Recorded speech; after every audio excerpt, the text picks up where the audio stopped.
Hi, this is CA Jyoti Deshwal and I welcome you all again back to my YouTube channel or welcome if you're coming to this channel for the very first time. I hope that you guys are doing really great and in this particular class we are going to cover chapter number 11 questions, study material questions for CA final audit. तीन standard है आपके chapter number 11 के अंदर, that is SAE number 3400, 3402 and 3420। इन तीनों ही standard के जितने भी questions आपके स्टडी मटेरियल के अंदर है, चाहे वो टेस्ट योर अंडरस्टैंडिंग के क्वेश्चंस है, टेस्ट योर नॉलेज के क्वेश्चंस है, including case scenarios which have been added by ICI in new study material, हम हर एक क्वेश्चन को यहाँ पे डिटेल में डिस्कस करेंगे। सिर्फ क्वेश्चन की डिस्कशन ही नहीं होगी, रादर उस क्वेश्चन के अंदर जो भी रिस्पेक्टिव कंसेप्ट है आपके स्टैंडर्ड का उसको भी हम डिटेल में डिस्कस करेंगे। Right, so before starting the lecture, अगर आप इस चैनल पे पहली बार आए हो या आप दोबारा से भी आ रहे हो और आपने अभी तक इस चैनल को सब्सक्राइब नहीं किया है, then do subscribe this channel for more videos relating to audit and any other type of video that can help you to prepare your exams in a better way. So let's start. Okay, question number 1 from test your understanding of chapter number 11। तीन standards हैं जो हमने इस chapter के अंदर cover किए थे। एक है आपका SAE नंबर 3400, एक है SAE नंबर 3402 एंड एक था आपका SAE नंबर 3420। राइट, और ये तीनों ही स्टैंडर्ड हमने अच्छे से अपनी क्लासेस के अंदर कवर किए थे। यहाँ पे जब मैं SM के क्वेश्चंस आपको कवर करा रही हूँ, मैं इस अंडरस्टैंडिंग से आगे बढ़ूंगी कि आपको इन स्टैंडर्ड्स की अंडरस्टैंडिंग है, आपको इनके कंसेप्ट के बारे में पता है, आप अंडरस्टैंड करते हो कि ये स्टैंडर्ड किस सिचुएशन में एप्लीकेबल होते हैं। राइट, अभी तक अगर आपने 10 चैप्टर के जो क्वेश्चंस की क्लासेस अभी तक आपने देखी होंगी तो वहां से आपको एक आइडिया मिल गया होगा कि हम कैसे आगे बढ़ रहे हैं विद दिस क्वेश्चंस। तो मैं अनडाउटली जो आपके क्वेश्चन के अंदर कंसेप्ट है इन स्टैंडर्ड से उनको मैं डिटेल में डिस्कस करने वाली हूं, लेकिन कोई भी एक्स्ट्रा कंसेप्ट हम रिवाइज नहीं करेंगे फ्रॉम दीज स्टैंडर्ड्स। राइट, नए स्टैंडर्ड है और मैंने आपको बोला ही था कि जो नए स्टैंडर्ड है वहां से इंस्टीट्यूट ने ऐसे इतने ना तो कोई बहुत मुश्किल क्वेश्चन डाले हैं अभी तक SM के अंदर और ना ही कोई बहुत ज्यादा नंबर ऑफ क्वेश्चंस है, लेकिन फिर भी हर एक चीज जो SM के अंदर है एटलीस्ट वो तो आपको करके जानी ही जानी चाहिए। ओके, तो यहां पे सबसे पहला क्वेश्चन आता है आपका टेस्ट योर अंडरस्टैंडिंग का। क्वेश्चन कहता है that a company has approached CA Hemant for an assurance report in respect of prospective financial information of a project. कि आपकी कोई कंपनी है, उस कंपनी ने CA हेमंत को अप्रोच किया कि आप मुझे एक एश्योरेंस रिपोर्ट बना के दे दो। किसके ऊपर एश्योरेंस रिपोर्ट बनाने के लिए अप्रोच किया है? On the prospective financial information of a project. तो जैसे ही तुम इस लाइन को पढ़ोगे, राइट, तो तुम्हारे ध्यान में आ जाना चाहिए कि ये यहां पे बात कर रहे हैं SAE नंबर 3400 की। मतलब यहां पे जो क्वेश्चन पूछा जाएगा वो इस स्टैंडर्ड से पूछा जाएगा। राइट, क्वेश्चन आगे कहता है on going through the project details CA Hemant ने उसकी प्रोजेक्ट की डिटेल्स को देखा and it is noticed that depreciation which is reflected on proposed fixed asset. Proposed क्यों लिखा हुआ है? क्योंकि यहाँ पे फ्यूचर की बात हो रही है।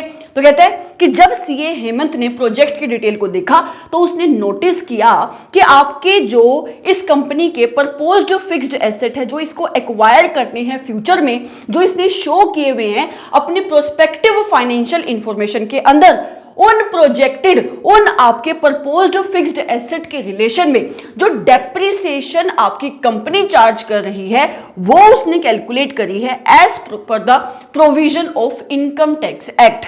No disclosure is made in this respect to. और आपकी कंपनी ने इस चीज का डिस्क्लोजर भी नहीं प्रोवाइड किया है अपनी प्रोस्पेक्टिव फाइनेंशियल इंफॉर्मेशन के अंदर कि उसने जो डेप्रिसिएशन चार्ज करी है वो कंपनीज एक्ट के शेड्यूल 3 के अकॉर्डिंग चार्ज ना करके इनकम टैक्स एक्ट के अकॉर्डिंग चार्ज करी है। अब आपको बताना है कि ये जो आपका CA हेमंत है जिसको आपकी इस कंपनी ने अप्रोच किया है for assurance report on the prospective financial information, इस मैटर के रिलेशन में CA हेमंत को आगे कैसे बढ़ना चाहिए। ठीक है, तो देखो सिचुएशन ऐसी है कि आपकी कंपनी जो अपनी हिस्टोरिकल फाइनेंशियल इंफॉर्मेशन बनाती है, क्या जो अपनी नॉर्मल वो हिस्टोरिकल फाइनेंशियल स्टेटमेंट बनाती है उसके अंदर तो वो डेप्रिसिएशन चार्ज करती है कंपनीज एक्ट की प्रोविजन के अकॉर्डिंग। लेकिन जब ये कंपनी अपनी प्रोस्पेक्टिव फाइनेंशियल इंफॉर्मेशन बना रही है वहां पे जब ये अपने प्रपोज्ड फिक्स्ड एसेट के रिलेशन में डेप्रिसिएशन दिखा रही है, वो डेप्रिसिएशन ये चार्ज कर रही है as per income tax act की प्रोविजन। मतलब जो ये अकाउंटिंग प्रिंसिपल्स पॉलिसीज को फॉलो करती है for making its historical financial information, उससे डेविएट होकर ये अकाउंटिंग प्रिंसिपल्स पॉलिसीज फॉलो करिए while making the prospective financial information. तो अब आपको बताना है कि सीए को इस गिवन सिचुएशन में क्या करना चाहिए। तो सबसे पहले आपका जो एसएई नंबर 3400 है, आप उसका कंसेप्ट लिखोगे। क्या कंसेप्ट? यही कंसेप्ट जो मैंने आपको बोला कि आपकी एंटिटी जब भी, आपकी कंपनी जब भी अपनी प्रोस्पेक्टिव फाइनेंशियल इंफॉर्मेशन बनाएगी, तो प्रोस्पेक्टिव फाइनेंशियल इंफॉर्मेशन को बनाने के लिए वो जिन अकाउंटिंग पॉलिसीज प्रोसीजर को फॉलो करेगी, those should be consistent with the accounting policies and procedures followed by your company for making its historical financial statement. Right, ये कहां पे लिखा हुआ है? आप अपनी बुक के पेज नंबर 3 के ऊपर जाओगे और उसका 4th पॉइंट पढ़ोगे। कौन से कंसेप्ट का? Duties of member who is examining the prospective financial information, कि जो भी मेंबर, हमारे केस में कौन हो गया? सीए हेमंत। जब आपके पास कोई क्लाइंट आता है और कहता है कि आप एग्जामिनेशन कर दो मेरी प्रोस्पेक्टिव फाइनेंशियल इंफॉर्मेशन की, तो उस सीए को, उस मेंबर को प्रोस्पेक्टिव फाइनेंशियल इंफॉर्मेशन के रिलेशन में किन किन चीजों की एग्जामिनेशन करनी है, उसमें से एक पॉइंट था आपका पॉइंट नंबर 4, और उस पॉइंट नंबर 4 के बेसिस पे ये क्वेश्चन है। क्या कहता है ये पॉइंट? ये कहता है that the prospective financial information is prepared on a consistent basis with its historical financial statement, कि आपका मेंबर जो भी एश्योरेंस रिपोर्ट बनाएगा उसकी ये ड्यूटी है कि वो एग्जामिन करे कि आपकी इस कंपनी ने जो अपनी प्रोस्पेक्टिव फाइनेंशियल इंफॉर्मेशन बनाई है, those are prepared on a consistent basis with its historical financial statement using the appropriate accounting principles. लेकिन यहां पे आपके गिवन सिनेरियो के अंदर क्या हो रहा है कि वो अपनी हिस्टोरिकल फाइनेंशियल स्टेटमेंट को बना रही है कंपनीज एक्ट के शेड्यूल 3 के अकॉर्डिंग, उसके अकाउंटिंग, उसके आपके अकाउंटिंग प्रिंसिपल्स के अकॉर्डिंग, एंड यहां पे जब वो अपनी प्रोस्पेक्टिव फाइनेंशियल इंफॉर्मेशन बना रही है, प्रोस्पेक्टिव फाइनेंशियल इंफॉर्मेशन को कंपनी प्रिपेयर करिए as per the provisions of income tax. Right, तो सबसे पहले आप ये कंसेप्ट लिखोगे, फिर आपको बताना है कि सीए हेमंत जब अपनी रिपोर्ट बनाएगा, इस चीज का इफेक्ट रिपोर्ट के ऊपर क्या पड़ेगा। इफेक्ट क्यों पड़ेगा? क्योंकि आपकी इस कंपनी ने इसका एप्रोप्रिएट डिस्क्लोजर भी नहीं दिया है। तो रिपोर्टिंग वाला आपको एस्पेक्ट मिल जाएगा आपकी बुक के पेज नंबर 6 के ऊपर। मैं आपको सीधा डायरेक्ट कंसेप्ट पे लेके जा रही हूं, पेज नंबर 6 ये वाला कहता है कि आपका जो भी यहां पे प्रैक्टिशनर होगा, जो भी प्रोफेशनल अकाउंटेंट होगा, जो भी मेंबर होगा, जो प्रोस्पेक्टिव फाइनेंशियल इंफॉर्मेशन के रिलेशन में अपनी रिपोर्टिंग करेगा, तो उसको किस टाइप का अपनी रिपोर्ट इशू करनी है, जहां पे उसको लगता है कि जो प्रेजेंटेशन एंड डिस्क्लोजर आपकी मैनेजमेंट ने करे हैं प्रोस्पेक्टिव फाइनेंशियल इंफॉर्मेशन के अंदर, वो डिस्क्लोजर एडुकेट नहीं है। मतलब यहां पे डिस्क्लोजर देना चाहिए था पर डिस्क्लोजर एडुकेट नहीं है। और जब आप इस लाइन को पढ़ोगे ना, तो यहां पे तुम्हें समझ में आएगा कि आपका ये मेंबर जो प्रोस्पेक्टिव फाइनेंशियल इंफॉर्मेशन की एग्जामिनेशन कर रहा है और उसके ऊपर एश्योरेंस रिपोर्ट को प्रोवाइड कर रहा है, वो इशू करेगा एक क्वालिफाइड ओपिनियन या फिर एडवर्स ओपिनियन। कहता है where it is to be believe that presentation and disclosure of the prospective financial information is not adequate, a qualified or an adverse opinion in the report on the prospective financial information should be expressed। या फिर उसको लगता है कि मुझे इस given engagement से withdrawal करना है, तो ये उसकी प्रोफेशनल जजमेंट का मैटर है, वो इस एंगेजमेंट से विदड्रॉल भी कर सकता है। ये तुम्हारा आंसर बनेगा। 2 कंसेप्ट तुम्हें लिखने हैं, एक पेज नंबर 3 वाला और एक पेज नंबर 6 वाला। ठीक है, तो मैं पढ़ती हूँ इंस्टीट्यूट ने क्या लिखा हुआ है, ऑल्दो वही लिखा है जो मैंने आपको वहां पे पढ़ा है। कहता है इन सच टाइप ऑफ एंगेजमेंट, ये ड्यूटी होगी आपके प्रोफेशनल अकाउंटेंट की, उस मेंबर की जो एग्जामिन कर रहा है आपकी प्रोस्पेक्टिव फाइनेंशियल इंफॉर्मेशन को चेक करने की, टू सी दैट, ये एग्जामिन करने की कि आपकी कंपनी की जो प्रोस्पेक्टिव फाइनेंशियल इंफॉर्मेशन है, those are based on consistent basis with the historical financial statement using the appropriate accounting principles, जो हमने अभी कंसेप्ट पढ़ा पेज नंबर 3 के ऊपर। इसके बाद कहता है इस गिवन सिनेरियो के अंदर क्या हो रहा है, in the case of this company historical financial statement are prepared considering the requirement of companies act। historical financial statement ये बना रही कंपनीज एक्ट के शेड्यूल 3 के अकॉर्डिंग, एंड डेप्रिसिएशन भी वो कंपनीज एक्ट के अकॉर्डिंग कैलकुलेट कर रही है। लेकिन जब वो अपनी डेप्रिसिएशन को कैलकुलेट कर रही है अपने प्रपोज्ड फिक्स्ड एसेट के रिलेशन में in the your prospective financial information वो कैलकुलेट कर रही है as per the provision of income tax act which is not inconsistent with the historical financial statement, therefore it is not proper. फिर आपको यहां पे आपका जो प्रैक्टिशनर है उसकी रिपोर्टिंग रिस्पॉन्सिबिलिटी क्या होगी इन दिस गिवन सिनेरियो वो लिखना है, पेज नंबर 6 का कंसेप्ट लिखना है। तो कहते हैं the fact that the projection has not been prepared on consistent basis with the historical financial statement using the appropriate accounting principle, it needs to be stated. आपकी मैनेजमेंट को इसको बताना चाहिए था डिस्क्लोजर के थ्रू, लेकिन आपकी मैनेजमेंट ने डिस्क्लोजर दिया भी नहीं। तो कहते हैं when presentation and disclosure adequate नहीं है तो आपका प्रैक्टिशनर वहां पे या तो क्वालिफाइड ओपिनियन को एक्सप्रेस करेगा या तो एडवर्स ओपिनियन को एक्सप्रेस करेगा, और अगर उसको लगता है कि सिचुएशन ऐसी है कि विदड्रॉल करना वुड बी एडुकेट तो वो एंगेजमेंट से विदड्रॉल करने का भी सोच सकता है as may be deemed appropriate by the practitioner in this given situation. समझ में आ गया? A very very simple question. अब चलते हैं क्वेश्चन नंबर 2 की तरफ। क्वेश्चन नंबर 2 कहते हैं बंसी group is a leading institution running prestigious post graduate courses in the field of management. तो बंसी ग्रुप एक लीडिंग इंस्टीट्यूशन है और ये पोस्ट ग्रेजुएट कोर्सेज चलाता है मैनेजमेंट के फील्ड में। मान लो कि भाई कोई आपका जैसे IIM वगैरह इस टाइप का कोई आपका इंस्टीट्यूट है, right. Its financial statements are audited by an independent auditor. आपके इस ग्रुप की बंसी ग्रुप की फाइनेंशियल स्टेटमेंट की ऑडिट कर रहा है एक independent auditor before the start of this academic session. तो जैसे ही आपके इस इंस्टीट्यूशन का इस साल का एकेडमिक सेशन शुरू हुआ, जो आपके इस इंस्टीट्यूशन का बोर्ड है, board of directors, they had outsourced its entire process. तो उन्होंने क्या किया, एक अपनी प्रोसेस को आउटसोर्स कर दिया है किसी सर्विस ऑर्गेनाइजेशन को। तो कहता है they have outsourced its entire process of, क्या प्रोसेस उसने आउटसोर्स किया है, inviting the student application, submission of application and collection of application fee including late fee and such matter to easy solution limited. तो उन्होंने application invite करना, उसके relation में फी को कलेक्ट करना, तो इस टाइप की अपनी प्रोसेस को इन्होंने एक कंपनी को आउटसोर्स कर दिया है, एक सर्विस ऑर्गेनाइजेशन को आउटसोर्स कर दिया है, जिस सर्विस ऑर्गेनाइजेशन का नाम है इजी सॉल्यूशन लिमिटेड। समझ में आ रहा अभी तक क्वेश्चन? आगे कहता है, देखो जब तुम इतना पढ़ोगे ना और तुम्हें समझ में आ जाएगा कि हाँ सर्विस ऑर्गेनाइजेशन आ रही है यहाँ पे, तो आपके दिमाग में दो चीजें चलनी चाहिए कि या तो ये क्वेश्चन एसए नंबर 402 के ऊपर हो सकता है या तो ये क्वेश्चन आपका हो सकता है एसएई नंबर 3402 के ऊपर। डिपेंड करेगा कि आगे क्वेश्चन की रिक्वायरमेंट क्या है, ठीक है। तो क्वेश्चन आगे आपको कहता है that the auditor of Bansi group है कौन, पहले तो ये बताओ मुझे। बंसी ग्रुप होगी आपकी यूजर एंटिटी, ये समझ में आया। बंसी ग्रुप होगी यूजर एंटिटी और ये इजी सॉल्यूशन लिमिटेड होगी सर्विस ऑर्गेनाइजेशन।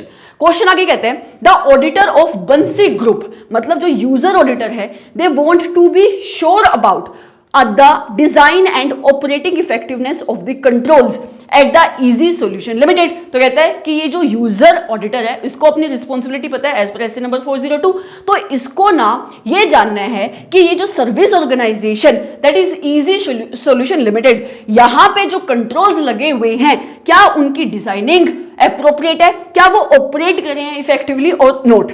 अब आपका क्वेश्चन आता है, क्या कहता है what should be the nature of the report. ध्यान से सुनना, किस टाइप की report will to be provided by the auditor of easy solution limited specifically for the use by the Bansi Group and its auditor in this regard in terms of SAE number 3402। तो यहाँ पे नहीं लिखा होता तो भी तुम्हें समझ में आ जाता कि SAE नंबर 3402 का क्वेश्चन है, बट यहाँ पे लिख दिया तो ये तो और भी इजी हो गया आपके लिए क्वेश्चन। तो कहते हैं अब आपको बताना क्या है कि ये जो ऑडिटर हैं, कौन ऑडिटर, सर्विस ऑडिटर, जो सर्विस ऑर्गेनाइजेशन के ऑडिटर है वो किस टाइप की रिपोर्ट प्रोवाइड करेंगे आपके, so that this report may be useful to the user auditor and your user entity that is Bansi Group and its auditor। ठीक है, अब ये आप अंडरस्टैंड करो कि उसको चाहिए क्या। तो जो यूजर ऑडिटर है उसको इंश्योर करना है कि इस सर्विस के रिलेशन में जो सर्विस आपकी यूजर एंटिटी ले रही है फ्रॉम द सर्विस ऑर्गेनाइजेशन पे जो कंट्रोल्स हैं उनकी डिजाइनिंग एप्रोप्रिएट है या नहीं, क्या वो ऑपरेट करें इफेक्टिवली या नहीं। तो यहां पे दो टाइप की रिपोर्ट्स हमने अंडरस्टैंड करी थी अंडर एसएई नंबर 3402। एक थी आपकी टाइप 1 रिपोर्ट और एक थी type 2 report. In this given scenario बात किसकी हो रही है, designing and operating effectiveness of controls. और ये कहां पे कवर्ड होता है? ये कवर्ड होता है आपकी टाइप 2 रिपोर्ट के अंदर। तो ये जो सर्विस ऑडिटर है, यूजर ऑडिटर को किस टाइप की रिपोर्ट देगा? आपकी टाइप 2 रिपोर्ट प्रोवाइड करेगा। ठीक है, यही आपका आंसर है। ऑल्दो ये आंसर आपको मिलेगा पेज नंबर 8 के ऊपर। मैं आपको थोड़ा सा बता देती हूं कि डिफरेंस होता क्या है टाइप 1 एंड टाइप 2 रिपोर्ट के अंदर। तो यहां पे तुम जो लिखा हुआ है वो लिख सकते हो, उसके साथ साथ किस टाइप की डिस्क्रिप्शन होती है टाइप 2 रिपोर्ट के अंदर वो भी तुम मेंशन करके आ सकते हो। तो मैं बता देती हूं कि टाइप 1 और टाइप 2 रिपोर्ट के अंदर डिफरेंस क्या है। टाइप 1 एंड टाइप 2 रिपोर्ट के डिफरेंस को समझना बहुत इंपॉर्टेंट है, क्योंकि यहां से डिस्क्रिप्टिव पोर्शन में भी क्वेश्चन आ सकता है, एमसीक्यू में भी क्वेश्चन आ सकता है। आपको डिफरेंस याद भी करना चाहिए, इन पॉइंट्स को याद भी करना चाहिए, और इसके डिफरेंस को समझना भी बहुत इंपॉर्टेंट है। जब आप टाइप 1 एंड टाइप 2 रिपोर्ट के डिफरेंस को समझ लोगे, then you will be able to understand कि हमारे गिवन सिनेरियो के अंदर ये जो क्वेश्चन है उस क्वेश्चन का आंसर टाइप 2 रिपोर्ट क्यों है, टाइप 1 रिपोर्ट क्यों नहीं है। ठीक है, तो सबसे पहले मैं टाइप 1 रिपोर्ट को डिस्कस करूंगी यहाँ पे। ऑल्दो हमारे क्वेश्चन का आंसर टाइप 1 रिपोर्ट नहीं है और ना ही आपको इतना डिटेल में डिस्कस करना है, बट फिर भी मैं चाहती हूँ कि आपको ये डिफरेंस पता होना चाहिए। तो ये कहता है कि टाइप 1 रिपोर्ट एक ऐसी रिपोर्ट होती है that comprises of the following, जिसके अंदर ये सारी चीजें होती हैं। क्या? नंबर 1, टाइप 1 रिपोर्ट के अंदर सर्विस ऑर्गेनाइजेशन अपने सिस्टम की डिस्क्रिप्शन देती है। सर्विस ऑर्गेनाइजेशन बताती है कि मैंने किस किस टाइप के कंट्रोल्स लगाए हुए हैं, किस किस टाइप के सिस्टम्स लगाए हुए हैं। राइट, एंड टाइप 1 रिपोर्ट के अंदर आपकी सर्विस ऑर्गेनाइजेशन एक रिटर्न असर्शन भी देती है। किन चीजों को लेकर सर्विस ऑर्गेनाइजेशन राइटिंग में असर्ट करती है? दो चीजों को लेकर, नंबर 1, नंबर 2। आपकी सर्विस ऑर्गेनाइजेशन कहती है कि जो डिस्क्रिप्शन मैंने आपको प्रोवाइड करी सिस्टम्स की पॉइंट नंबर 1 के अंदर, वो डिस्क्रिप्शन एडुकेटली रिफ्लेक्ट करती है कि मैंने किस किस टाइप के सिस्टम्स की डिजाइनिंग करी हुई है और इंप्लीमेंटेशन करी हुई है एट अ स्पेसिफाइड डेट। तो कहते हैं the description fairly represent the service organization system as designed and implemented at the specified date. तो वो असर्ट कर रही है, वो बता रही है कि मैं असर्ट करती हूं किस चीज को लेकर, कि जो मैंने आपको डिस्क्रिप्शन दी अपने सिस्टम की पॉइंट नंबर 1 के अंदर, वो डिस्क्रिप्शन एडुकेटली शो करती है कि किस टाइप के मैंने सिस्टम डिजाइन करे हुए, इंप्लीमेंट करे हुए at a specified date. Right, आपकी सर्विस ऑर्गेनाइजेशन एक चीज को लेकर और असर्शन देती है रिटर्न के अंदर, क्या? कि जो भी कंट्रोल आपको शो हो रहे हैं in the description of the system as provided in point number 1 which were relevant for my control objective, right, those are suitably designed and implemented as at a specified date। तो कहता है controls related to the control objectives which are stated in the service organization descriptive of its system were suitably designed as at the specified date। Right, और अगर मैं type 2 की report की बात करूं, टाइप 2 रिपोर्ट बिल्कुल टाइप 1 रिपोर्ट जैसी ही होती है। मतलब टाइप 2 रिपोर्ट के अंदर भी आपकी सर्विस ऑर्गेनाइजेशन डिस्क्रिप्शन देती है अपने सिस्टम की। राइट, दूसरा, टाइप 2 रिपोर्ट के अंदर भी सर्विस ऑर्गेनाइजेशन राइटिंग में असर्ट करती है, एक रिटर्न असर्शन देती है। नंबर 1 किस चीज को लेकर? वो बताती है कि जो मैंने आपको डिस्क्रिप्शन प्रोवाइड करी अपनी सिस्टम की पॉइंट नंबर 1 के अंदर, वो एडुकेटली रिफ्लेक्ट करती है मेरे सिस्टम्स जो मैंने डिजाइन करे हैं, इंप्लीमेंट करे हैं, बट यहां पे as at a specified date ना होके यहां पे स्कोप थोड़ा सा बढ़ जाता है, वो बात करिए throughout the specified period. Right, आगे कहता है आपकी सर्विस ऑर्गेनाइजेशन राइटिंग में टाइप 2 रिपोर्ट के अंदर असर्ट करती है कि जो भी कंट्रोल रिक्वायर्ड थे for its control objectives which are stated in the description of the systems as provided in point number 1, those are suitably designed throughout the specified period। यहां पे क्या था? as at a specified date। तो कहता है the controls related to the controls objectives stated in the service organization description of its system were suitably designed throughout the specified period। Right, एक और चीज को लेकर यहां पे एडिशनली सर्विस ऑर्गेनाइजेशन असर्शन देती है, किस चीज को लेकर? That the controls related to the control objectives stated in service organization description of its system operated effectively। Point number 2 के अंदर वो बात कर रही है डिजाइनिंग की, कि मैं असर्ट कर रही हूं कि जो भी कंट्रोल्स रिक्वायर्ड थे for meeting my control objectives which are stated in the description of the systems, those were designed throughout the specified period। And point number C के अंदर आपकी सर्विस ऑर्गेनाइजेशन असर्शन दे रही है कि जो कंट्रोल्स रिक्वायर्ड थे for control objectives as stated in the description of the systems those are operated effectively throughout the specified period. लेकिन अगर तुम टाइप 1 रिपोर्ट के अंदर जाओगे ना, तो यहां पे ऑपरेट हो रहे थे आपके कंट्रोल इफेक्टिवली और नॉट, इसके रिलेशन में आपकी सर्विस ऑर्गेनाइजेशन कोई असर्शन नहीं दे रही है। समझ में आया? एंड अब आपका ये जो प्रैक्टिशनर है, ये जो सर्विस ऑडिटर है, इसका काम क्या है? इसका काम है कि इसको एक अश्योरेंस रिपोर्ट देनी है जो एक रीजनेबल अश्योरेंस प्रोवाइड करे about the matters referred in point number 2। मतलब सिंपल सी बात है, जो आपकी मैनेजमेंट ने असर्शन दी, जो आपकी सर्विस ऑर्गेनाइजेशन ने असर्शन दी, क्या वो सही है या नहीं, आपका सर्विस ऑडिटर जब अपनी रिपोर्ट बनाएगा उसके ऊपर अपनी अश्योरेंस प्रोवाइड करेगा, एक रीजनेबल अश्योरेंस देगा। मतलब क्या? पॉइंट नंबर 2 के अंदर मैं दोबारा से बोल रही हूं, आपकी सर्विस ऑर्गेनाइजेशन असर्शन दे रही है दो चीजों को लेकर।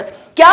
कि जो मैंने आपको जो डिस्क्रिप्शन दी है अपने सिस्टम्स की पॉइंट नंबर 1 के अंदर, वो एडुकेटली रिफ्लेक्ट करती है उन सारे सिस्टम्स को जो मैंने डिजाइन करे हैं, but at a specified date. दूसरा, वो असर्शन दे रही है क्या? कि जो कंट्रोल्स रिक्वायर्ड थे मेरे कंट्रोल ऑब्जेक्टिव्स के लिए, as stated in the description of the system as provided in point number 1, those were suitably designed. Those were suitably designed at a specified date. Right? तो यहां पे ऑपरेट हो रही है इफेक्टिवली या नहीं, आपकी मैनेजमेंट कोई असर्शन नहीं दे रही। मैनेजमेंट असर्शन नहीं दे रही तो सर्विस ऑडिटर भी उसके ऊपर कोई एश्योरेंस नहीं दे रहा। यहां पे इसको आप कहते हो आपकी type 1 report. Whereas type 2 report के अंदर दो मेजर डिफरेंस है। यहां पे जो भी असर्शन आपकी सर्विस ऑर्गेनाइजेशन प्रोवाइड कर रही है, पहला डिफरेंस क्या है? वो एट अ स्पेसिफाइड डेट ना देकर उसका स्कोप ज्यादा है, वो बता रही है थ्रू आउट द पीरियड। दूसरा डिफरेंस है कि यहां पे आपकी सर्विस ऑर्गेनाइजेशन एडिशनली ये भी असर्शन देती है कि जो भी कंट्रोल्स रिक्वायर्ड थे relating to control objectives as stated in the description of the system as provided in point number 1, those were operated effectively throughout the specified period. And यहां पे जो आपका सर्विस ऑडिटर होगा उसको क्या करना है? उसको एक अश्योरेंस रिपोर्ट देनी है। किस चीज को लेकर? जो भी मैटर आपकी मैनेजमेंट ने पॉइंट नंबर 2 के रिलेशन में बताई। तो 3 असर्शन दिए, तीनों को लेकर वो एक रीजनेबल अश्योरेंस प्रोवाइड करेगा कि जो सर्विस ऑर्गेनाइजेशन असर्शन दे रही है वो सही है या नहीं। एंड इसके साथ साथ, क्योंकि इसी असर्शन में एक बात आती है कि आपकी मैनेजमेंट कह रही है, देखो इसको सिंपल सी भाषा में बोल लूं, जो यहाँ पे वर्ड लिखे हुए हैं उसको हटा के बोलूं, सिंपल सी भाषा में आपकी मैनेजमेंट कहती है सी पॉइंट के अंदर कि जो भी कंट्रोल्स मैंने लगाए हैं those controls are operating effectively. And आपका ये सर्विस ऑडिटर उसके ऊपर अश्योरेंस देगा कि क्या वो कंट्रोल्स, एक रीजनेबल अश्योरेंस ऑब्टेन करेगा कि क्या वो कंट्रोल सही में ऑपरेट हो रहे इफेक्टिवली और नॉट। तो जब वो आपके सर्विस ऑडिटर को एक ये अश्योरेंस भी देनी है एडिशनली कि क्या ये कंट्रोल्स ऑपरेट हो रहे इफेक्टिवली और नॉट, तो फिर इसको टीओसी लगाने पड़ेंगे।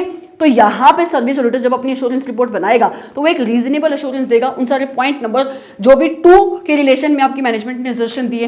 राइट? इसके साथ साथ वो ये भी बताएगा कि जो सी पॉइंट में उसने ये एश्योरेंस ऑब्टेन करी कि क्या ये कंट्रोल्स ऑपरेट हो रहे इफेक्टिवली और नॉट, उसके रिलेशन में उसने क्या टीओसी परफॉर्म करे, तभी तो वो कंक्लूड कर पाया होगा ना कि क्या वो कंट्रोल्स ऑपरेट हो रहे इफेक्टिवली और नॉट। टीओसी लगाने का ऑब्जेक्टिव यही होता है ना। एंड क्या जब उसने टीओसी परफॉर्म करे उससे रिजल्ट क्या आए, तो एडिशनली ये भी यहां पे इंक्लूड करेगा। सो अगर तुम वापस आकर अपने क्वेश्चन को दोबारा से एक बार पढ़ोगे तब तुम्हें समझ में आएगा कि यहां पे टाइप 2 रिपोर्ट क्यों इसका आंसर बनता है। क्वेश्चन ने क्या बोला? क्वेश्चन मैं एक बार फिर से पढ़ देती हूं कि कहता है auditor of the Bansi group. बंसी ग्रुप का ऑडिटर मतलब जो आपका यूजर ऑडिटर है उसको श्योर होना है about the designing and operating effectiveness of the controls at service organisation.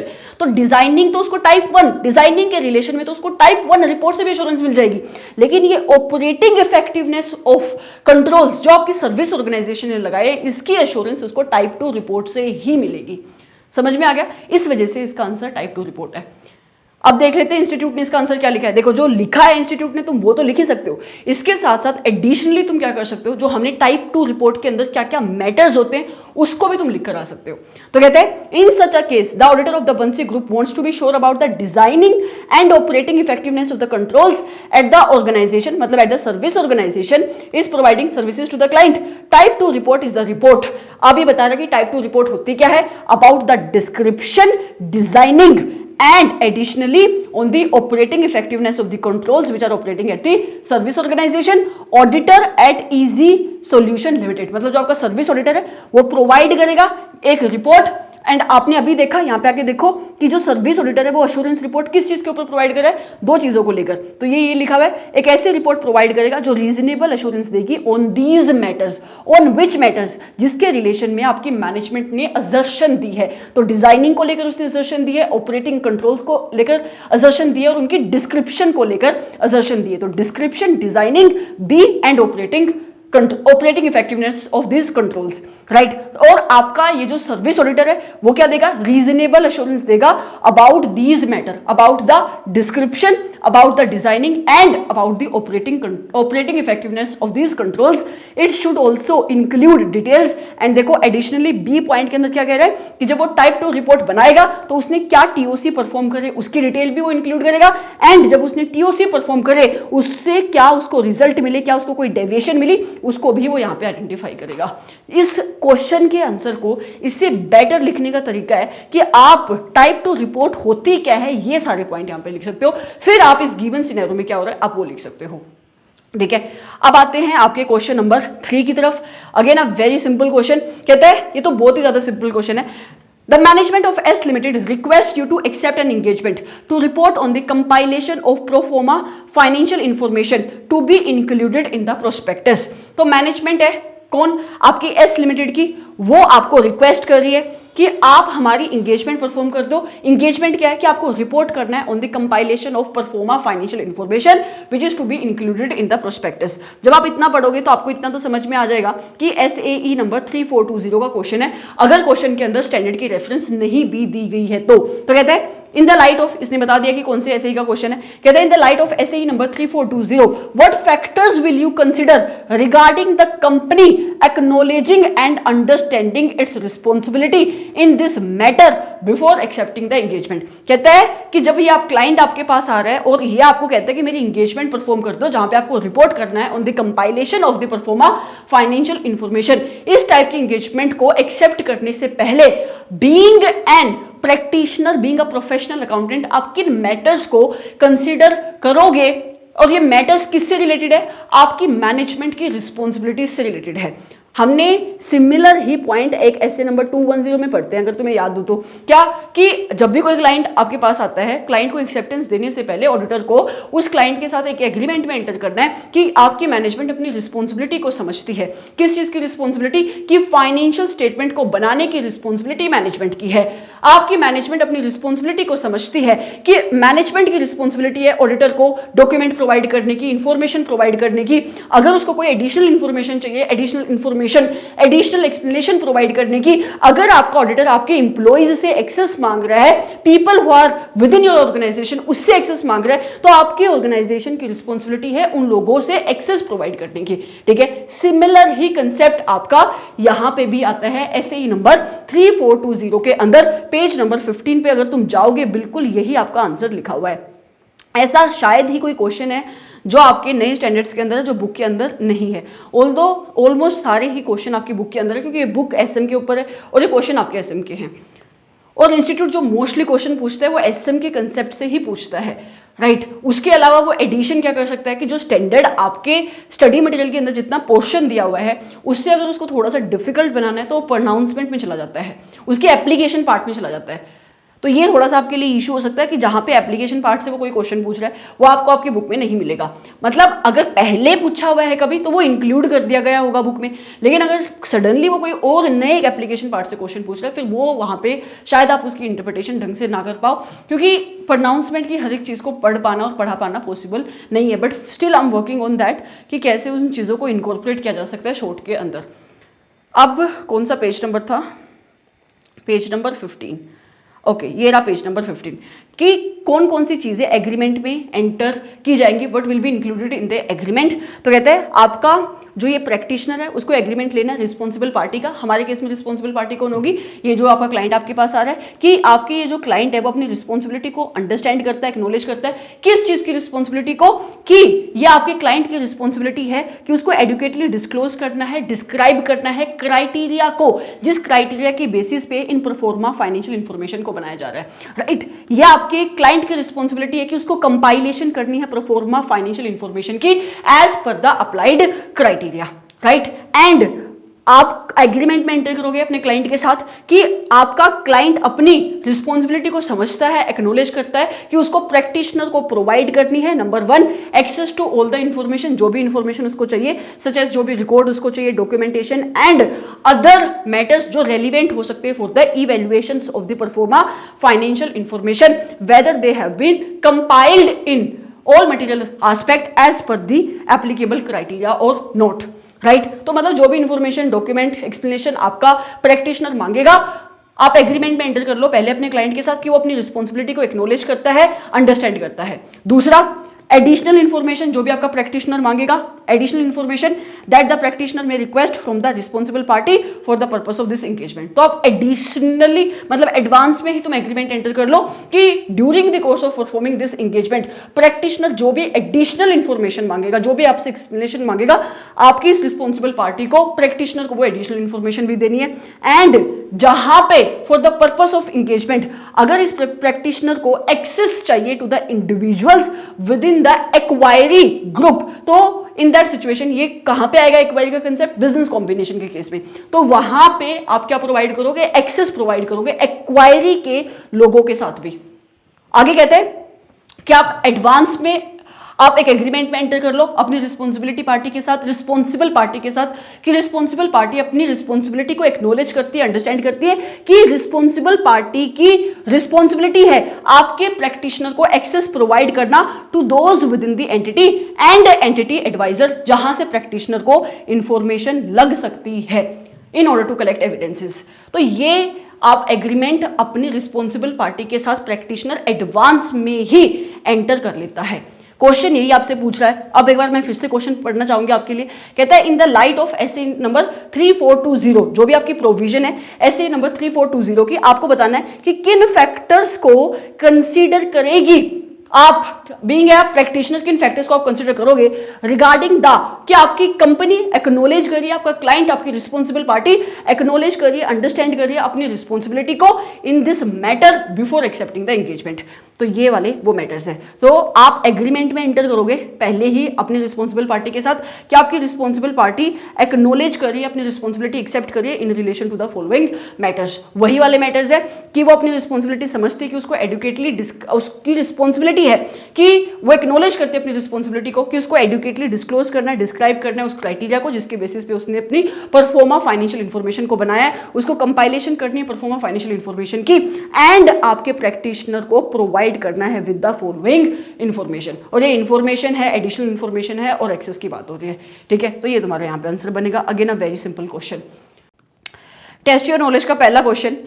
देखो ये क्वेश्चन है आपका एसएई नंबर 3402 का, और अच्छा क्वेश्चन है क्योंकि इस क्वेश्चन को समझाने के साथ साथ मैं आपको एसएई नंबर 3402 का एक बार फिर से स्कोप समझाऊंगी, राइट। जो मेरी क्लास के बच्चे उनको आता होगा ये स्कोप, लेकिन जिन्होंने बाहर से क्लासेस ली हैं या एनीवेज अगर आपको याद नहीं है अभी कि क्या स्कोप है एसएई नंबर 3402 का, तो थोड़ा सा हम इसको डिस्कस करेंगे। क्वेश्चन बहुत सिंपल है, मतलब इसका आंसर क्या है कि आपके एसएई नंबर 3402 का स्कोप है ना, वही इसका आंसर है। क्वेश्चन मैं आपके लिए पढ़ देती हूँ। क्वेश्चन कहता है that Ayurveda limited is a fast growing and award winning सास सॉफ्टवेयर कंपनी। आयुर्वेदा लिमिटेड एक फास्ट ग्रोइंग एंड काफी फेमस कंपनी है, अवार्ड विनिंग सास सॉफ्टवेयर कंपनी है, which is headquartered in Mumbai. तो ये एक सॉफ्टवेयर कंपनी जिसका नाम है आयुर्वेदा लिमिटेड, इसका हेडक्वार्टर कहाँ पे है, मुंबई के अंदर है। It also has offices in UK and provides cloud based professional services automation software solution to professional services organisation around the world. तुम इतना ध्यान रखो कि आयुर्वेदा कंपनी एक सॉफ्टवेयर कंपनी है और ये कुछ सर्विसेज प्रोवाइड करती है ऑल अराउंड द वर्ल्ड। इसके ऑफिसेज यूके के भी अंदर है, मतलब आयुर्वेदा लिमिटेड एक सर्विस ऑर्गेनाइजेशन है। समझ में आ गया। आगे कहते हैं दे वांट टू इंगेज यू, ये सर्विस ऑर्गेनाइजेशन आपको इंगेज करना चाहती है कि आपको ये अपॉइंट करना चाहती है कि आप मतलब प्रैक्टिशनर को ये अपॉइंट करना चाहती है कि प्रैक्टिशनर उसको एक अश्योरेंस रिपोर्ट प्रोवाइड करे, क्योंकि ये अश्योरेंस रिपोर्ट किसको चाहिए, इसके एक मेजर क्लाइंट को। ऑब्वियसली अगर ये सर्विस ऑर्गेनाइजेशन है तो इस सर्विस ऑर्गेनाइजेशन का क्लाइंट भी होगा, मतलब कोई ना कोई इसकी यूजर एंटिटी भी होगी, तो उस यूजर एंटिटी को ये रिपोर्ट चाहिए। अच्छा, ओवर द कंट्रोल, किस रिलेशन में अश्योरेंस लेना चाहती है आपकी service organisation, over the control it operates as a service organisation. जो कंट्रोल्स इसने लगाए हुए हैं in relation to the services which are being provided by this service organisation. अब आपसे क्वेश्चन पूछता है कि क्या आप जो प्रैक्टिशनर हो इस टाइप की एश्योरेंस रिपोर्ट प्रोवाइड कर सकते हो या नहीं कर सकते हो? इसका आंसर है वेरी बिग यस। लेकिन आप इसका आंसर लिखोगे कैसे? यहां पे जो आपके एसएई नंबर 3402 का स्कोप है, आपको उस स्कोप को मेंशन करना है। मैं सबसे पहले आपको स्कोप बुक से पढ़ाऊं तो मैं बताना चाहती हूं कि एसएई नंबर 3402 का स्कोप बेसिकली है क्या। ठीक है, तो ये एसएई नंबर 3402 स्कोप मतलब किस सिचुएशन में ये एप्लीकेबल होता है और कहां पे ये एप्लीकेबल नहीं होता। जो इसके स्कोप में नहीं आता उसको समझना बहुत इंपॉर्टेंट है। ठीक है, SAE number 3402 applies in a situation जहां पे आपकी सर्विस ऑर्गेनाइजेशन की मैनेजमेंट असर्शन देती है, राइट वो असर्ट करती है about the controls that are being implemented and designed by them in relation to the services which are being provided by these services organization, right? लेकिन SAE number 3402 कहां पे applicable नहीं होता, इसको समझना बहुत इंपॉर्टेंट है। तो दो ऐसे सिचुएशन है जहां पे SAE नंबर 3402 की रिक्वायरमेंट आपके प्रैक्टिशनर के ऊपर एप्लीकेबल नहीं होती। कौन कौन सी वो सिचुएशन है? नंबर 1, जहां पे आपकी ये एंटिटी जो सर्विस ऑर्गेनाइजेशन है वो अपॉइंट करिए, राइट अपॉइंट करिए किसी प्रैक्टिशनर को कि तू मुझे अश्योरेंस प्रोवाइड कर दे about the operating effectiveness of controls. अच्छा, और दूसरा एसएई नंबर 3402 की रिक्वायरमेंट एप्लीकेबल नहीं होती इन अ सिचुएशन जहां पे आपका ये प्रैक्टिशनर अश्योरेंस प्रोवाइड करता है on controls other than the controls that may be relevant for the user entities financial statements. अब इन दो पॉइंट्स को तुम कब समझ पाओगे? जब तुम इस एग्जांपल को समझोगे। एक आपकी ए लिमिटेड है, ठीक है, एक आपकी बी लिमिटेड है। ए लिमिटेड है आपकी यूजर एंटिटी, बी लिमिटेड है आपकी सर्विस ऑर्गेनाइजेशन। अच्छा, मतलब ए लिमिटेड बी लिमिटेड से कोई सर्विसेज लेती है। अब ए लिमिटेड अपनी फाइनेंशियल स्टेटमेंट की ऑडिट कराती होगी ऑब्वियसली, इसके ऑडिटर को आप क्या बोलोगे? User auditor. अब इस यूजर ऑडिटर की रिस्पॉन्सिबिलिटी है एसए नंबर 315 जो इसके ऊपर लगाता है कि तुझे एंटिटी को समझना है, इन्वायरमेंट को समझना है, इंक्लूडिंग इट्स इंटरनल कंट्रोल। तो जब ये आपका यूजर ऑडिटर आता है ए लिमिटेड की फाइनेंशियल स्टेटमेंट की ऑडिट करने के लिए, तो उसको कंट्रोल्स की अंडरस्टैंडिंग लेनी पड़ती है। बट इसको समझ में आता है कि ए लिमिटेड ने अपने किसी एक एरिया को, किसी एक एस्पेक्ट को, किसी एक ऑपरेशन को जो फाइनेंशियल स्टेटमेंट से रिलेटेड है, जो फाइनेंशियल स्टेटमेंट के लिए रेलिवेंट हो सकता है, उसको इसने आउटसोर्स किया हुआ है। ठीक है, तो बाकी सारे एरियाज के रिलेशन में तो आपका ये यूजर ऑडिटर कंट्रोल कैसे हैं, आपके इफेक्टिव है या नहीं, ठीक है, उसकी ये अंडरस्टैंडिंग ले लेगा। लेकिन जो एक पर्टिकुलर एरिया है, मान लेते हैं एचआर का फंक्शन, जो आपकी इस ए लिमिटेड ने बी लिमिटेड जो सर्विस ऑर्गेनाइजेशन है उसको आउटसोर्स किया हुआ है, इसके रिलेशन में वो कंट्रोल इफेक्टिव है या नहीं ये कंफर्ट नहीं ले पाएगा, क्योंकि ये काम ए लिमिटेड खुद से नहीं कर रही है। सो इन दिस सिचुएशन यहां पे फिर रोल आ जाता है आपकी सर्विस ऑर्गेनाइजेशन का। मतलब क्या? अब सर्विस ऑर्गेनाइजेशन प्रोवाइड कर रही है यूजर एंटिटी को ये एचआर के फंक्शन रिलेटेड सर्विसेज, तो सर्विस ऑर्गेनाइजेशन ने भी तो यहां पे कंट्रोल्स लगाए होंगे ना इस एरिया के ऊपर, राइट? तो अभी जो मैं बात कर रही हूँ वो ऐसे नंबर 402 के अंडरस्टैंडिंग की बात कर रही हूँ अभी तक, राइट? तो इसने भी तो कंट्रोल्स लगाए होंगे। Answer is yes. तो ये जो सर्विस ऑर्गेनाइजेशन का जो ऑडिटर होगा, सर्विस ऑडिटर, ये भी तो इन कंट्रोल्स की चेकिंग करता होगा कि क्या कंट्रोल की डिस्क्रिप्शन, इनकी डिजाइनिंग, इनकी जो ये ऑपरेट हो रहे, क्या वो इफेक्टिवली ऑपरेट हो रहे या नहीं हो रहे। Answer is yes. तो होता क्या है कि आपके इस यूजर ऑडिटर को इन कंट्रोल्स के ऊपर कंफर्ट चाहिए in relation to the services जो इसने आउटसोर्स करी हुई है, और बी लिमिटेड ने भी सर्विस के ऊपर अपने कंट्रोल लगाए हुए हैं। तो यहाँ पे ये सर्विस ऑडिटर इन कंट्रोल्स के ऊपर अपनी एश्योरेंस प्रोवाइड कर देता है, राइट। यहीं से आपका कंसेप्ट क्या आ जाता है जो हमने अभी देखा, टाइप 1 और टाइप 2 रिपोर्ट का।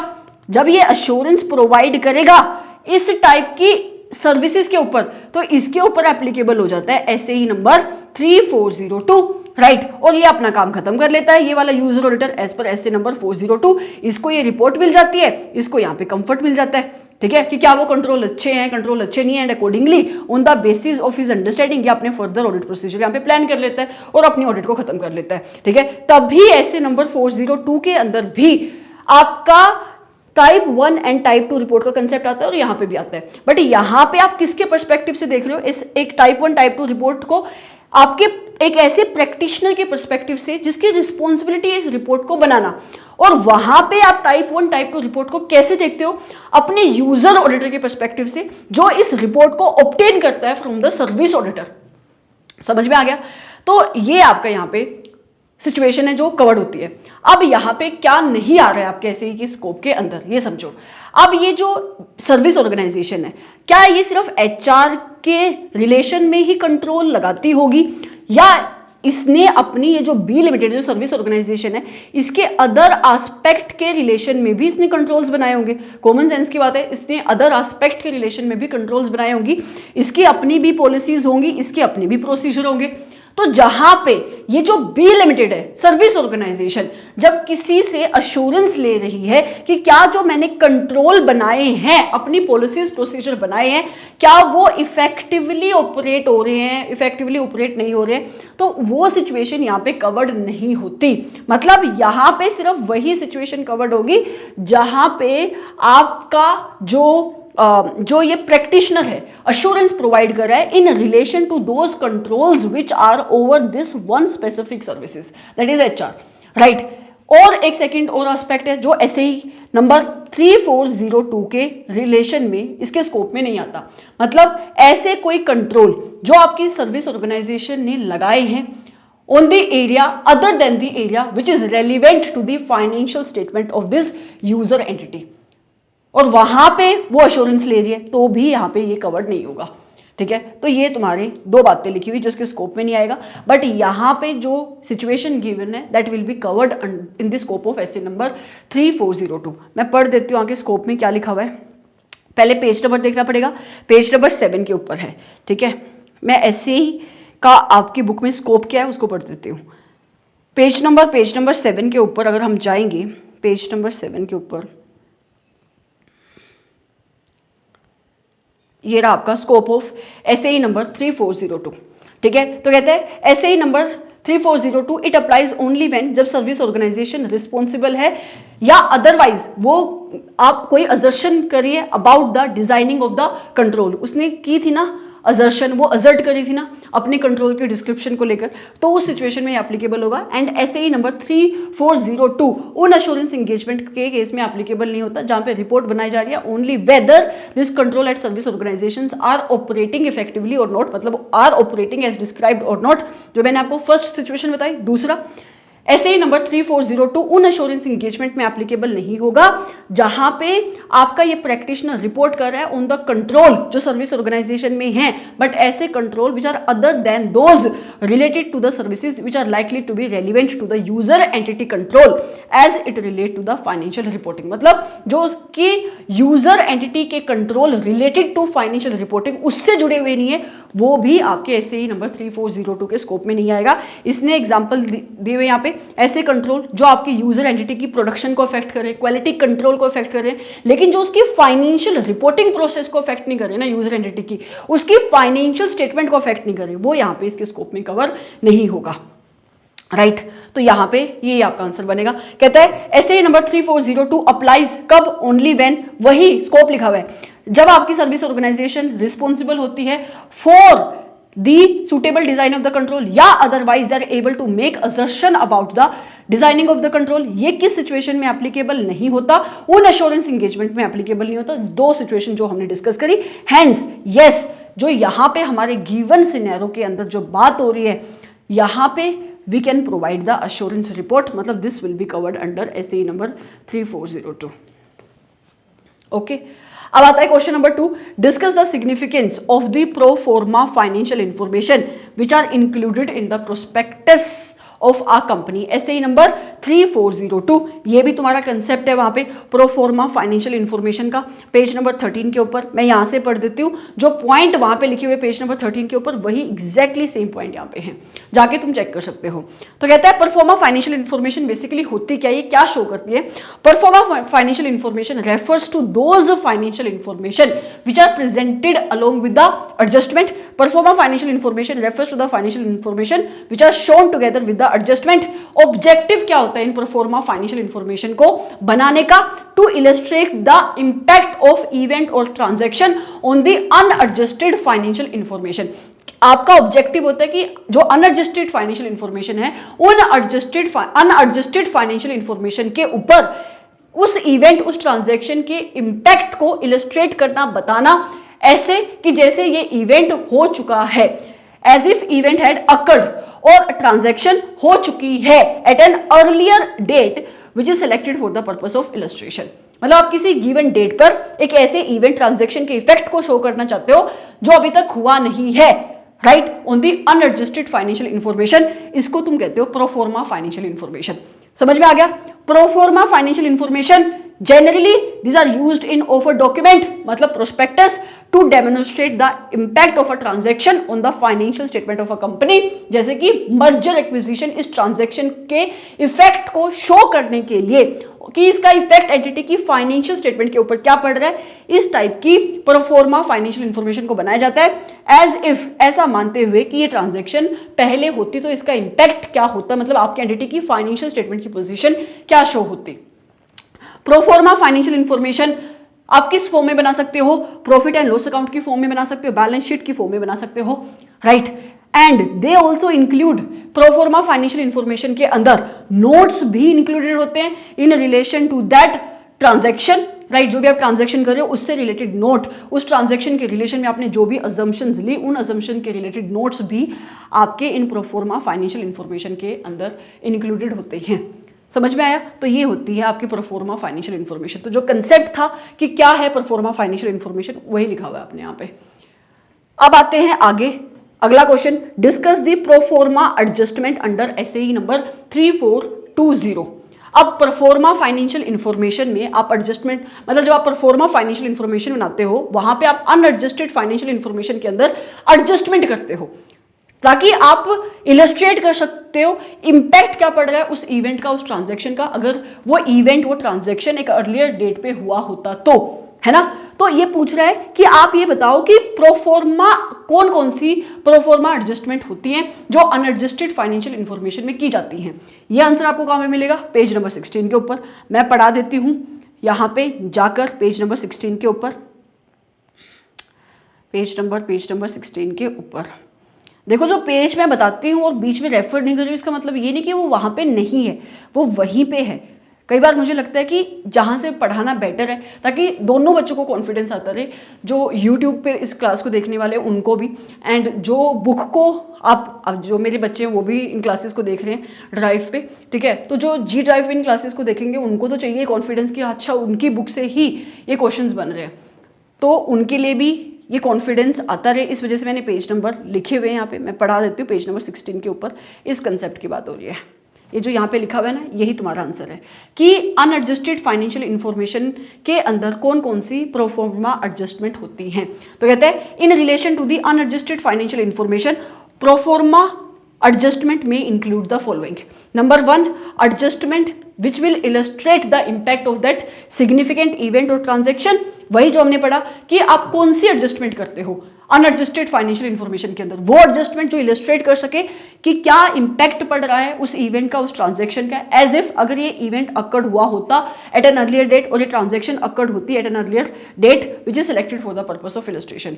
एंड और कौन सी आप एडजस्टमेंट करते हो, आप वो एडजस्टमेंट करते हो अनएडजस्टेड फाइनेंशियल इंफॉर्मेशन के अंदर जो नेसेसरी हैं इन परफॉर्मा फाइनेंशियल इंफॉर्मेशन को बनाने के लिए as per the requirement of financial report reporting framework and accounting principles. तो कहते हैं those adjustment are required to be done to the unadjusted financial information which are necessary for pro forma financial information to be compiled on a basis which is consistent with the financial reporting framework of the reporting entity and its accounting policies under that framework। तो मतलब उस type के आप adjustment करोगे so that this pro forma financial information may become consistent with the requirement of the financial reporting framework जो उस entity के ऊपर applicable होता है and accounting principles of that framework। समझ में आ गया? तो ये आपको यहाँ पे लिखना है और एग्जैक्टली यही 2 पॉइंट यहाँ पे लिखे हुए हैं। अब मैं इसको यहाँ से नहीं पढ़ूंगी, वहां से पढ़ते वही आंसर है। अब आता है question number 4, again a very simple question. इसको भी हमने कवर किया था आपके SAE नंबर 3400 में, और यही एक कंसेप्ट आप पढ़ते हो जब आप प्रोफेशनल एथिक्स भी कवर कर रहे हो तो शेड्यूल 2 के अंदर, ठीक है, शेड्यूल 2 का पार्ट 1 का क्लोज नंबर 3।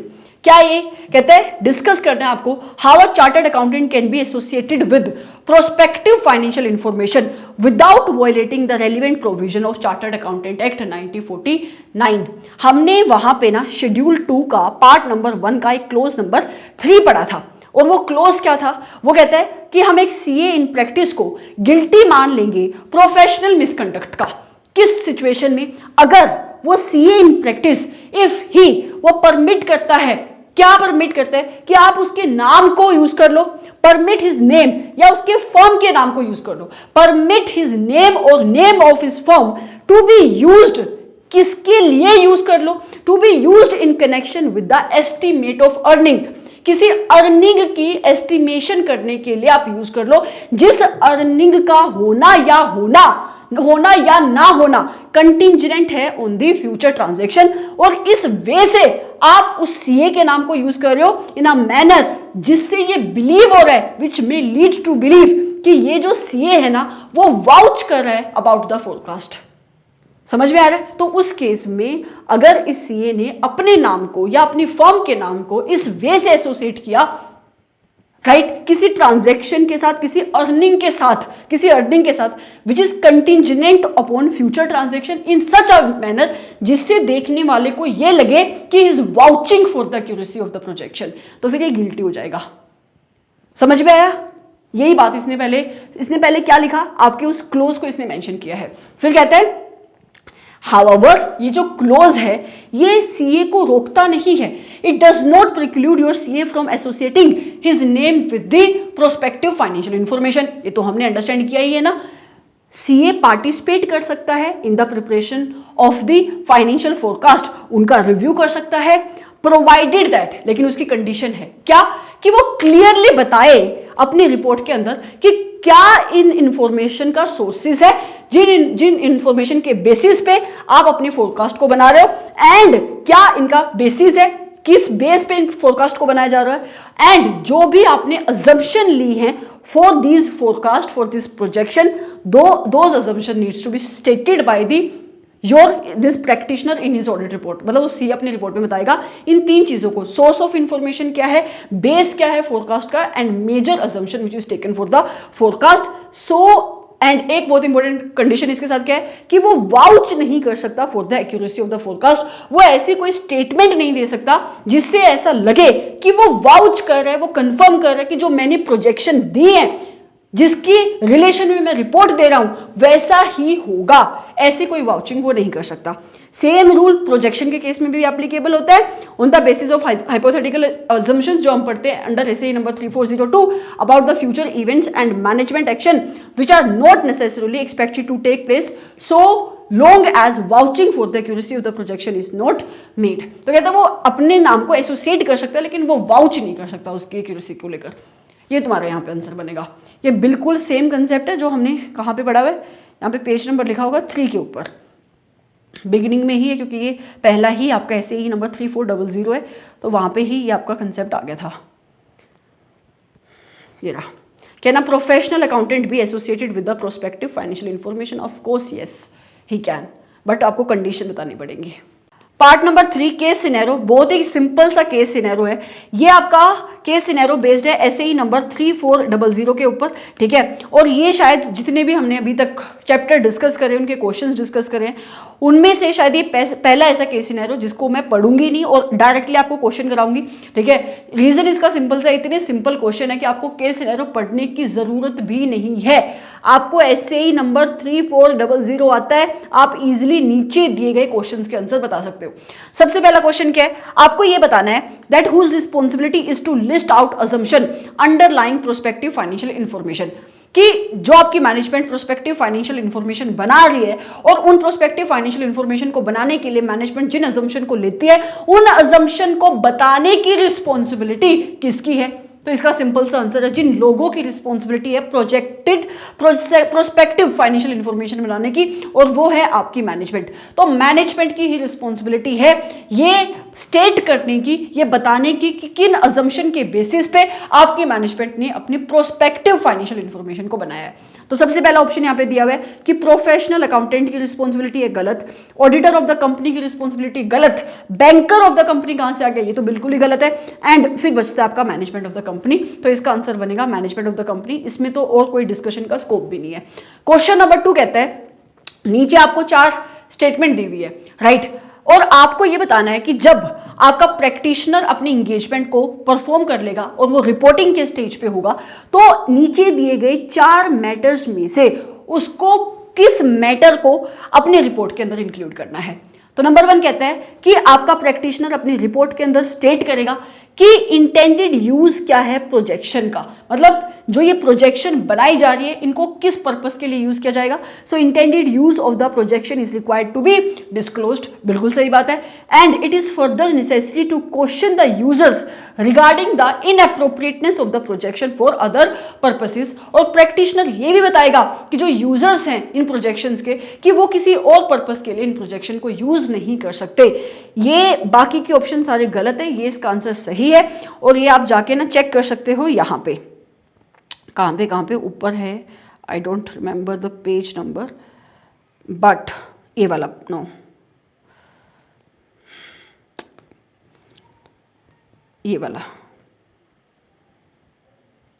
ठीक है, कि आपका ये प्रैक्टिशनर मतलब ऑडिटर जब अपनी रिपोर्ट को बनाएगा तो किन मैटर्स को अपनी रिपोर्ट के अंदर उसको स्टेट करना है। तो ये लिखा हुआ कि auditor will state the following matters, और इसका बी पॉइंट है, कहता है कि in case of a projection, कि जब वो प्रोजेक्शन के रिलेशन में अपनी रिपोर्टिंग कर रहा है, prospective financial information which are prepared for using a set of the assumptions that include hypothetical assumptions about the future events and management actions, कि वो बताएगा कि इसके इंटेंडेड यूजर्स क्या है, वो बताएगा कि किन assumption के बेसिस पे इनको बनाया जा रहा है, और ये भी बताएगा कि जो रीडर्स हैं उनको वो अलर्ट करेगा कि आप इन प्रोस्पेक्टिव फाइनेंशियल इंफॉर्मेशन को किसी और पर्पस के लिए यूज नहीं कर सकते। तो ये आपका आंसर बनेगा यहाँ पे ए।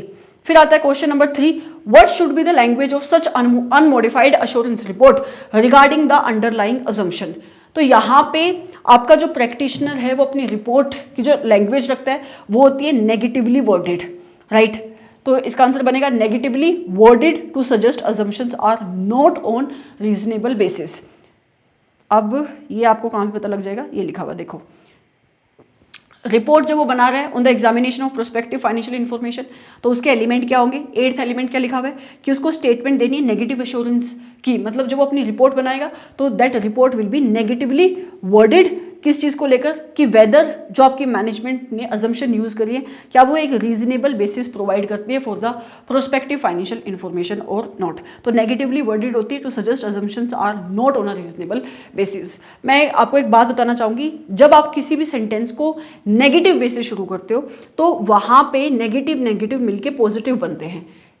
मतलब देखो, मतलब जब वो आपका ये प्रैक्टिशनर अपनी रिपोर्ट बनाएगा तो वो कैसे शुरू करेगा अपनी इस रिपोर्ट को, that nothing has come to our attention, nothing has come to our attention that could have led us to believe that कि prospective financial information which are prepared and the assumptions which are taken for preparation of those prospective financial information are not on a reasonable basis। इसका मतलब क्या हुआ, ये एक unmodified opinion है। दो जगह पे आप देखो, आप अपनी रिपोर्ट को नथिंग से शुरू करो, नेगेटिव से शुरू करो, तो एक माइनस, दोबारा से आप माइनस, ये बहुत ही एक लेमैन तरीका आपको समझाने का, ठीक है। यहाँ पे भी नोट, तो माइनस माइनस प्लस, मतलब ये रिपोर्टिंग आप अनमोडिफाइड ओपिनियन हुई, अनमोडिफाइड के केस में आप इस टाइप की वर्डिंग को यूज करोगे, ठीक है। और अगर आपको मॉडिफाई करना है फिर यहां पे आप नोट हटा दोगे, ठीक है। तो कहता है कि किस टाइप की लैंग्वेज यूज करेगा आपका practitioner in case of unmodified assurance report regarding the underlying assumption. तो नेगेटिवली वर्डेड उसकी लैंग्वेज होगी, और मैंने आपको बताया कि किस वे से लिखी जाएगी, टू सजेस्ट कि assumptions are not on the reasonable basis. समझ में आ गया, not on the reasonable basis, इसका मतलब सब कुछ सही है, आपने पहले भी नेगेटिव यूज करते हैं, इस वजह से ये इंग्लिश है। अब जिस बच्चे को इंग्लिश समझ में आती है उसको ये समझ में आ गया होगा, बट फिर भी मैंने समझाने की कोशिश कर रही हूँ कि माइनस माइनस मिलके प्लस हो जाएगा, ठीक है। अगर तुम नेगेटिव से शुरू कर रहे हो और बीच में तुम्हें नेगेटिव ओपिनियन दे रहा है तो यहाँ पे नोट हटेगा और प्लस हो जाएगा, तो माइनस प्लस नेगेटिव ओपिनियन। समझ में आ रहा है, ऐसे तुम ध्यान में रखोगे, गलत मत करना। Question number 4, which of the following statement is most appropriate regarding the examination of the prospective financial information by a CA in accordance with the SAE number 3400। तो नीचे 4 स्टेटमेंट दी हुई है, तुम्हारी जो भी अंडरस्टैंडिंग है SAE नंबर 3400 को लेकर उसको यूज करना है और ये बताना है कि इन चारों सेंटेंस में से कौन सी सेंटेंस सही है। Number 1, accuracy of the projection is vouched for based upon performing. क्या आप वाउचिंग करते हो प्रोजेक्शंस के ऊपर? नहीं, ये तो हमने पूरा क्वेश्चन ही देखा है, तो जहां पे ये लिखा हुआ है ना कि आप वाउचिंग कर रहे हो प्रोजेक्शंस के ऊपर, वो गलत है। Projections can go haywire. It depends upon the professional judgment of a chartered accountant to vouch। नहीं, उसको वाउचिंग करनी ही नहीं है, उसके प्रोफेशनल जजमेंट का मैटर नहीं है ये, उसको करनी ही नहीं है वाउचिंग, नहीं तो वो प्रोफेशनल मिसकंडक्ट का गिल्टी हो जाएगा ना। फिर आगे कहते हैं accuracy of projection is not at all vouched in an assurance report on prospective financial information। ये इसका सही आंसर बनता है। Which of the following statement is most appropriate regarding UDIN in context of examination of prospective financial information by a chartered accountant। आप हर report के लिए UDIN use करते हो। It is mandatory to state UDIN in such type of report। ये इसका answer बनेगा, ठीक है। डिजायरेबल नहीं है, मैंडेटरी है, नॉट रिक्वायर्ड नहीं है, मैंडेटरी है UDIN को यहाँ पे स्टेट करना। तो ये तुम्हारा चैप्टर नंबर 11 के क्वेश्चंस थे, राइट। बहुत ही सिंपल सा क्वेश्चन थे और बहुत ही आपके कम क्वेश्चन थे, आई वुड से, जो बिगिनिंग के हमने चैप्टर करे, chapter number 1 2 3 4 5 6 7 till 7 I would say, कि आपके ज़्यादा नंबर ऑफ क्वेश्चंस थे क्योंकि उनके अंदर स्टैंडर्ड्स भी काफ़ी सारे थे। और आगे जो हमने चैप्टर किए, chapter number 8 9 10 11, number of questions कम थे, नए आपके स्टैंडर्ड्स हैं। और इंस्टीट्यूट अगर क्वेश्चन पूछेगा तो मुझे ऐसा लगता है कि ईजी आएंगे, ऑल्दो ओल्ड सिलेबस में थे ही आपके स्टैंडर्ड्स, बट बाद में फिर इनको रिमूव कर दिया गया, फिर दोबारा से लाया इंस्टीट्यूट। लेकिन अगर आप पैटर्न देखोगे जिस टाइप के क्वेश्चन है एसएम के, तो उसके बेसिस पे आप कह सकते हो कि शायद इतनी मुश्किल क्वेश्चन नहीं आएंगे, राइट। तो आपको इन स्टैंडर्ड को अच्छे से पढ़ना चाहिए। इसके बाद डिजिटल ऑडिट के क्वेश्चन थोड़े से रिलेटिवली ज़्यादा हैं, ओके। तो इसके बाद हम next chapter we will cover, okay. So see you in another lecture, bye bye. मैं कोशिश करूंगी कि प्रोफेशनल एथिक्स को मैं पहले करा दूं क्योंकि वो इंपॉर्टेंट चैप्टर है। देखती हूँ कि मैं इससे नेक्स्ट जो लेक्चर होगा वो डिजिटल ऑडिट के क्वेश्चंस के ऊपर होगा या किसी और चैप्टर के ऊपर होगा, क्योंकि डिजिटल ऑडिट को मैंने कराया भी अपनी क्लास के अंदर सबसे लास्ट में है, क्योंकि थोड़ा सा एनोमली है। एक डिजिटल ऑडिट मुझे ऐसा लगता है और एक ESG ऑडिट मुझे ऐसा लगता है कि जिसको करने में बच्चों को थोड़ा सा टेक्निकल इश्यूज आ सकते हैं उसकी लैंग्वेज को कंसिडर करते हुए, ठीक है। तो इस वजह से लेट्स सी कि मैं नेक्स्ट क्लास में डिजिटल ऑडिट के क्वेश्चन करेंगे या किसी और चैप्टर के क्वेश्चन करेंगे। मेरा ऑब्जेक्टिव होगा कहीं ना कहीं कि प्रोफेशनल एथिक्स जितनी जल्दी हो सके इनके क्वेश्चंस को मैं पहले कराऊं, ताकि आपको, क्योंकि प्रोफेशनल एथिक्स के नंबर ऑफ क्वेश्चन ज़्यादा है ना, तो आपके पास स्कोप होगा, भी टाइम है कि आप उन क्वेश्चंस को दोबारा से रिवाइज कर पाओगे। लेकिन प्रोफेशनल एथिक्स के क्वेश्चन में एक अच्छी बात यह है कि अगर आपने एक बार क्वेश्चन को समझ लिया, ठीक है, और आपको ये पता लग गया कि गिवन सिनेरियो में किसी गिल्टी है या नहीं गिल्टी है, तो फिर आपको अपने एंड पे क्वेश्चन कवर करने का मतलब ऐसा कोई नीड नहीं बचती। आपको शेड्यूल्स पता है, ठीक है, उस शेड्यूल के पार्ट पता है, उनके क्लोजेस पता है, और आपको क्वेश्चन समझ में आ गया सुन के कि किस गिवन सिनेरियो में आपका सीए गिल्टी हो रहा है, किस में गिल्टी नहीं हो रहा है, कौन से क्वेश्चन के अंदर आपको कौन कौन से क्लोज की रेफरेंस देनी है, बस आपको इतना ध्यान रखना है। फिर आपको क्लोज की प्रोविजन ही वहां पे एप्लीकेबल होगी। तो रिलेटिवली मैं ये कहना चाहती हूँ कि दोबारा से आपको एज सच क्वेश्चंस पढ़ने की जरूरत नहीं पड़ेगी प्रोफेशनल एथिक्स की। अगर आप एंड में भी कर रहे हो ना, तो उस वे से अगर आप देखोगे, अगर स्ट्रेटेजिकली सोचोगे तो एंड में ही करनी चाहिए। अगर आप ऐसे सोचोगे कि नंबर ऑफ क्वेश्चन ज्यादा हैं तो पहले होने चाहिए, समझ लो। क्योंकि अगर आप एंड में देखोगे तो वो सुनी हुई बातें ज्यादा याद रहेंगी और आपको अपने एंड पे रिवाइज करने की जरूरत नहीं पड़ेगी प्रोफेशनल एथिक्स के क्वेश्चंस को, अगर आपको कंसेप्ट आते तो, क्योंकि डायरेक्ट वहां पे एप्लीकेबल होते हैं close schedule parts. So let's see कि नेक्स्ट चैप्टर कौन सा टेकअप करते हैं। Until then bye bye, take care.